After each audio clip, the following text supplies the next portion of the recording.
Welcome, friends, to the 2023 Chevrolet Suburban Z71 review. This SUV comes equipped with a 5.3-liter V8 engine, and the way you see it here, this SUV is $73,000 with destination.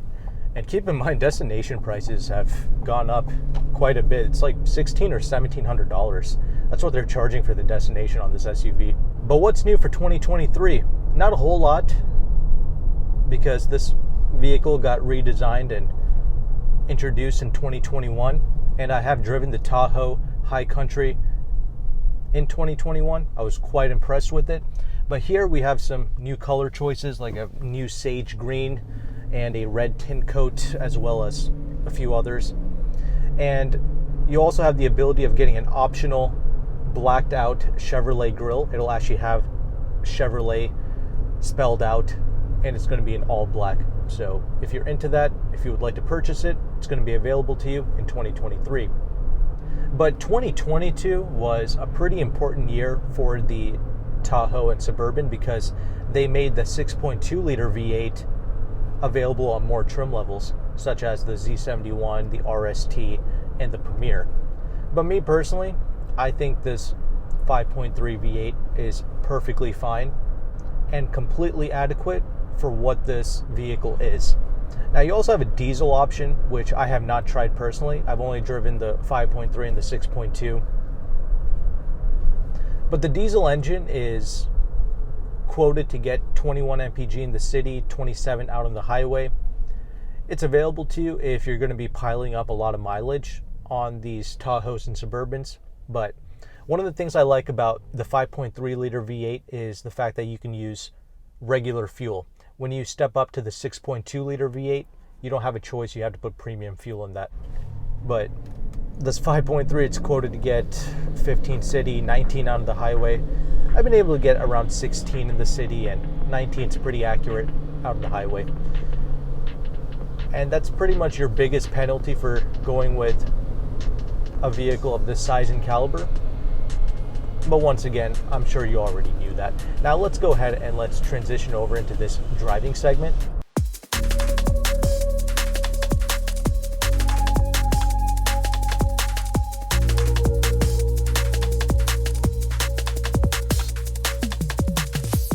This SUV is best enjoyed as a big, massive, plush cruiser.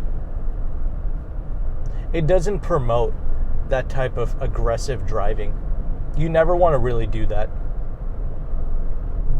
I think the secret sauce of what makes this Suburban so incredible, it's going to be its weight management. When you're taking left-hand turns, right-hand turns, when you're accelerating, or when you're hard on the brakes, you don't feel any of those actions translate into the cabin space. Your occupants aren't being flipped all over the place. They're not being thrown through the front windshield here. I am flabbergasted at how well this SUV manages its near 6,000 pound curb weight. Whether you're riding as a passenger or you're in the driver's seat, it doesn't matter. This is such a calm and tranquil experience. In fact, most people are just falling asleep in the back when I'm driving it.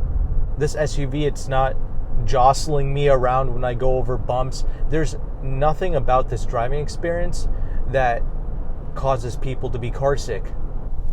But I just can't get over this handling. I mean, you just throw it in here. I think, it's not just the weight management. It's also the fact that it masks its size so well. You feel like you're operating something that's half the size. It feels like you're just whipping a hatchback around. No, okay, let me calm down there. It's not like whipping a hatchback, but you get the idea. It feels like it's half the size. And that means you don't have to feel intimidated when you get in here and drive it for the first time. The visibility is excellent. The mirrors do a great job. You can just place this out on the road effortlessly. It's only when you try to park it, it doesn't fit in any parking spaces, right? Because it's the Suburban. It's literally one of the largest production SUVs that you can possibly purchase. And because of that, Parking and fitting this in your garage, that's going to be a con. It's going to be pretty difficult. But out here on the road, driving it, no problems. The steering is the perfect weight. It's precise but effortless. And this V8 engine, it's all you need. 355 horses, 383 pounds-feet of torque. You don't need the 6.2 liter V8, but I do like the fact that they're offering two V8s here. It's what's going to complete the character of these Tahoes, the Suburbans, Yukons, and the Escalades. Because a lot of the other vehicles in this segment, they've gone to twin-turbo V6s. I really appreciate the fact that we have two V8s to choose from. And it's all mated to a 10-speed automatic, no matter which engine option you go with, and the shifts are imperceivable. You don't even notice the thing shifting. So the 10-speed is awesome, the ride quality is amazing. But let's focus in on the Z71 attributes, because this is technically the off-road model, right? But this is a base Z71. This is just the trim level. So with a base Z71, what you get here is some red tow hooks, a skid plate, some black accents, and a mechanical limited slip differential with all-terrain tires. Now, I do like these Goodyear Wrangler all-terrain tires.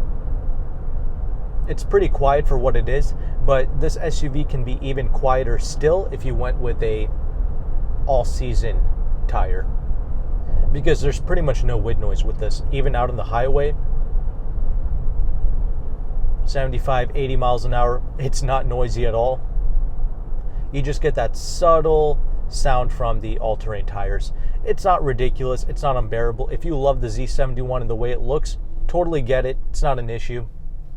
But if you really want some off-road capabilities, you have to get the off-road capability package. And that's going to give you four-corner air suspension, magnetic dampers, and an electronic limited slip differential. Do you need that package? Honestly, no. Because this rides and drives amazing the way you see it here, with the quote-unquote premium ride suspension. That's what it says on the window sticker. So the standard traditional suspension, totally fine. It's incredible the way they have it tuned here. So you can absolutely save the money and avoid the air ride and the magnetic dampers, because this is riding amazing over little bumps, large bumps, not a problem. And yeah, that's pretty much it for the driving segment. Smooth, comfortable, quiet, stable at speeds. Looks amazing. You look like a government official when you roll around in this thing. In fact, it's pretty intimidating when you get it in black. I think some people think you're a cop because in the United States, they do use the Chevrolet Tahoe as a police vehicle. This is the Suburban, but when you look at it initially, it could be perceived as a cop vehicle. And that's the beauty of this. You have choices here. You can get the Tahoe, you can get the Suburban, and every trim level looks different, so you can choose which one you like the look of the most. If you like the Z71 appearance, go for it. You can get the RST, which is going to be a more sporty-esque model with massive 22-inch wheels, and it's also going to have some blacked out accents. And the Premier and the High Country, that's obviously your luxury models at the top. But me personally, I would just go for an LT model with the luxury package for around $71,000. In fact, I wouldn't even go for the Suburban. I would just go for the Tahoe. I think that's going to be enough for most people, and that'll save you around $2,000 to $3,000. So for around $68,000, I would get a LT luxury package Tahoe. That would be my choice. And I suppose we should talk about who this is for as well. I totally forgot to talk about that. My apologies.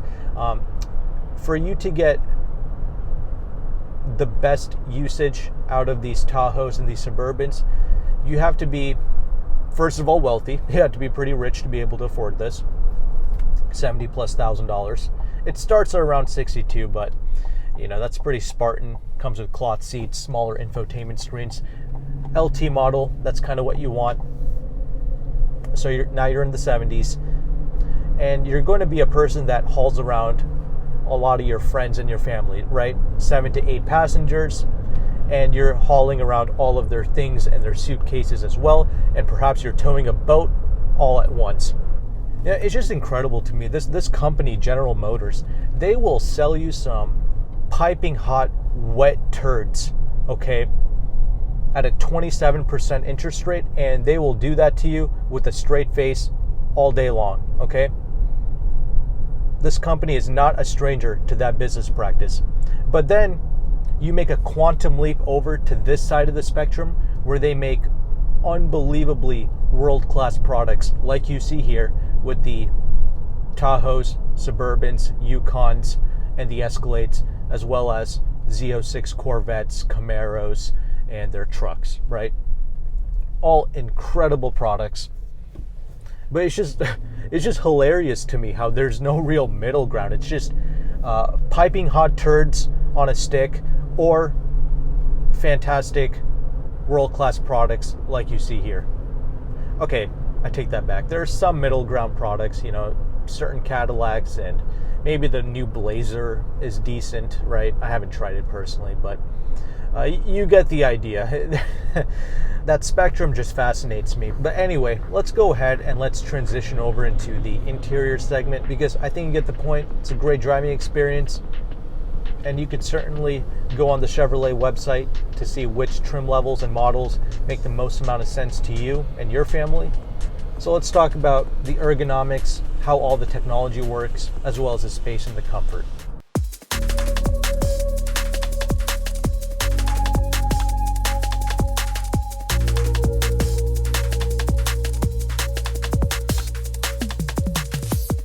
Okay, now that we are stopped, let's go ahead and let's talk about this interior space. Honestly, for this price point, this interior is kind of letting me down.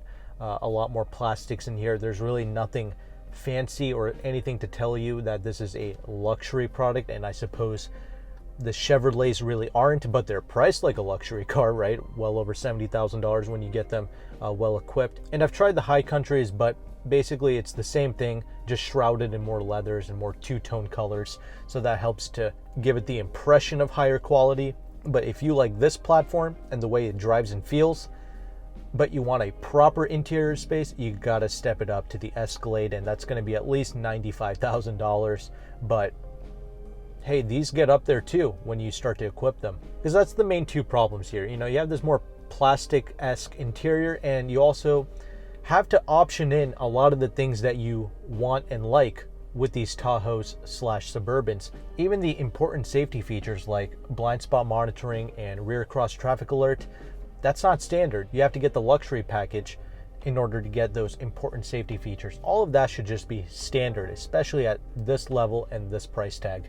Even when you step up to the High Country, there's still options and packages that you can select, which is insane to me. That vehicle should just come standard with everything. But if you want things like the 4-corner air suspension, that's an option with the High Country. And there's also a hands-free Chevrolet Cruise feature, so on certain roads the vehicle can genuinely drive itself hands-free, and that's an option even on the High Country. And that's only available as an option on the Premier or the High Country, just so you know. But enough of that. The ergonomics in here are excellent. They didn't just shove everything into a touchscreen. You have physical knobs, buttons, and switches to access your important everyday functions like your climate control, your heated seats. And I also like what they've done with the gear selector. They've essentially made it into these buttons that you can either push or pull to engage, reverse, drive, park, etc. And another reason why I stated getting the LT trim level would be ideal is because you also get better technology. We have here the 10.2-inch infotainment touchscreen here, combined with the 12-inch digital gauge cluster. Both of the screens, they look pretty good even out in the harsh sunlight. It's not a problem. And with this screen, you also get wireless Apple CarPlay and wireless Android Auto. But I will say another con with the technology in here, it takes a while for it to load up. You know, once you start the vehicle, it takes a good 10 seconds for the infotainment screen to just boot up. And you would think it would be really quick and snappy afterwards, but it's not. When you click on certain menus, it takes a while for it to load even still. But aside from that, it's easy to use. It's logically laid out, no problems there. Seats, pretty comfortable, pretty plush, very soft, And the lumbar is okay, it could use more, but they're easy to clean seats. And that's the thing, you know, you get the Chevrolet version of this over the others because you're probably hauling a lot of people. It's more of a utilitarian thing and not really a prestige or a status symbol for you. You want this for its utility purposes, hauling people, things, and towing. And for that, the setup is pretty good, and gobs of storage in here, of course. Massive tray to put your phone. You have USB-C, regular USB, 2 cup holders in the center, and the center armrest is just comical. I mean, there's at least 200 square feet in there alone. I mean, that's the thing about this. I mean, it's literally the size of a small city in this vehicle. It's ridiculous. That's why you buy this. I mean, the glove box is insane. The door pockets, you can put massive bottles in there and additional storage in the doors as well. Doors actually feel really solid when you open and close them. I appreciate that. You have one touch up and down windows, only for the front 2 windows here, not for the rear. Standard, you get a 9-speaker Bose audio system, which actually sounds decent. It's not amazing. It sounds kind of flat, if you will, but it's okay. It gets the job done. It's fine. When you go with the Premier trim and the High Country, you can get a 10-speaker center point Bose audio system. I'm sure that'll sound really good, but once again, not really necessary. They did a good job with this base audio system. Getting in and out of this SUV is easy because you have the side steps. It's a huge help. And with the Z71 that you see here, it's a fixed running board. With the higher trim levels, you can get the electronic side steps that come in and out. Steering wheel is leather wrapped. It comes heated when you go with the luxury package. Gauge cluster shows you excellent information. It's easy to go through. And you have a pretty large sunroof in here. It's like a pano roof, but it doesn't extend into the 3rd row. So it's mainly for the first 2 rows to enjoy. And also, when you go with the luxury package like you see here, the rear seats, it's no longer a bench. You actually get captain's chairs, which I think many people like. So the way you see it here, this is a 7-seater. And there's plenty of headroom and legroom in the 2nd row. Accessing the 3rd row, not a problem. I'm 5'11" and I can fit in all 3 rows. And you mainly get the Suburban because of the incredibly large trunk. You know, you can haul 7 people and all of their things. That's the beauty of the Suburban and why you would want to consider it over the Tahoe. Granted, when I checked it out, I thought the Tahoe had decent space behind the 3rd row, but this is just even more still. The spare tire is located underneath the vehicle. And that's pretty much my review of the Suburban. Let's go ahead and let's conclude now.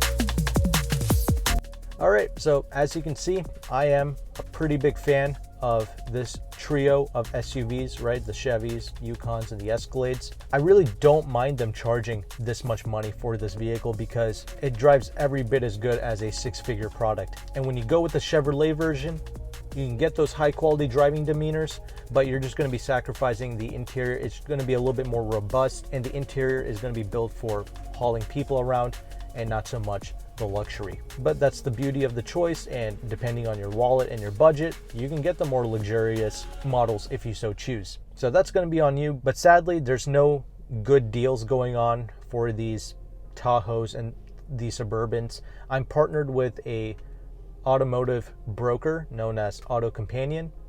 They help you to buy vehicles at a great deal, and they offer Chevrolet as part of their service. You can get 11% off MSRP on Silverados and GMC Sierras. So if you want a truck, great.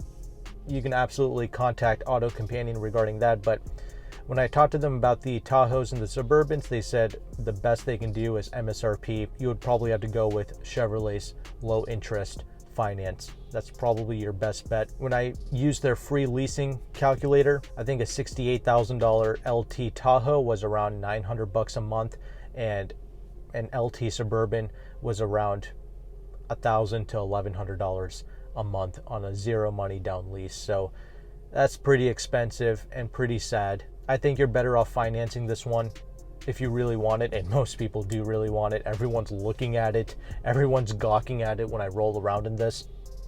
So it's a pretty big dream family SUV for many people, and for good reason. It's pretty baller. But you're definitely going to be paying the price to have this privilege to drive this thing around. Now, one of the quote-unquote better deals I've seen for this segment is the Infiniti QX80.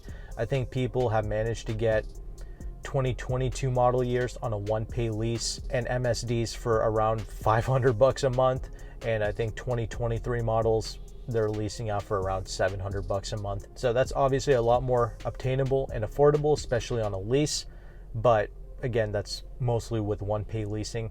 And I don't know, something about the Infiniti, it just doesn't feel that baller.